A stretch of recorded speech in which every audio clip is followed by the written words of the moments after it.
अस्सलाम वालेकुम। अस्सलाम। जी वालेकुम अस्सलाम। जी यूसुफ पंजाबी साहब इरफान गल कर रहे हैं निशात से। जी इरफान साहब बिस्मिल्लाह की फरमाओगे।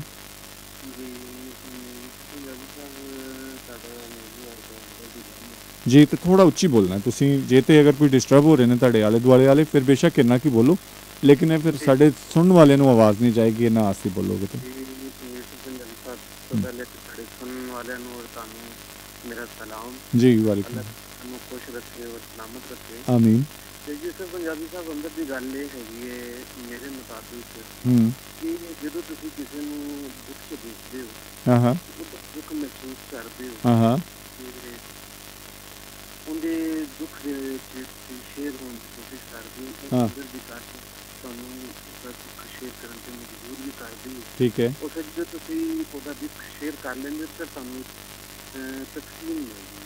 ठीक है वो सिर्फ गल शेयर करन दे नाल या जो ਤੁਹਾਡੀ ਹਿੰਮਤ ਹੈ ਜੋ ਸੋਰਸਸ ਨੇ ਤੁਸੀਂ ਉਹਨੂੰ ਹੱਲ ਕਰਨ ਦੀ ਵੀ ਕੋਸ਼ਿਸ਼ ਕਰਦੇ ਹੋ।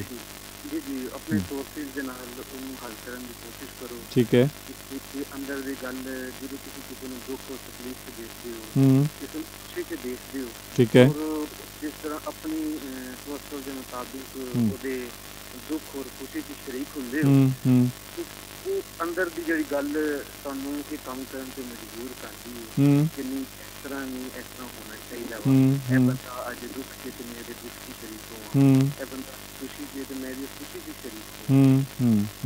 ਔਰ ਅਸੀਂ ਜਿਹੜੀ ਅੰਦਰ ਦੀ ਗੱਲ ਦਾ ਜਿਹੜਾ ਅੰਦਰ ਦੀ ਗੱਲ ਆਪਣੇ ਬਜ਼ੁਰਗਾਂ ਤੋਂ ਵੀ ਲੈ ਸਕਦੇ ਹਾਂ ਜਿਹੜੀ ਕਿ ਉਹਨਾਂ ਨੇ ਆਪਣੇ ਕਲਾਮ ਦੇ ਜ਼ਰੀਏ ਸਾਨੂੰ ठीक है। ਦਿੱਤੀਆਂ ਨੇ ठीक है। ਔਰ ਆਪਣੀਆਂ ਅੱਛੀਆਂ ਗੱਲਾਂ ਦੇ ਜ਼ਰੀਏ ਸਾਨੂੰ ਤੱਕ ਪਹੁੰਚਾਈਆਂ ਨੇ। जी बिल्कुल ठीक हो गया जी बहुत मेहरबानी थैंक यू जी। अल्लाह हाफिज़ अल्लाह हाफिज़ अल्लाह हाफिज़।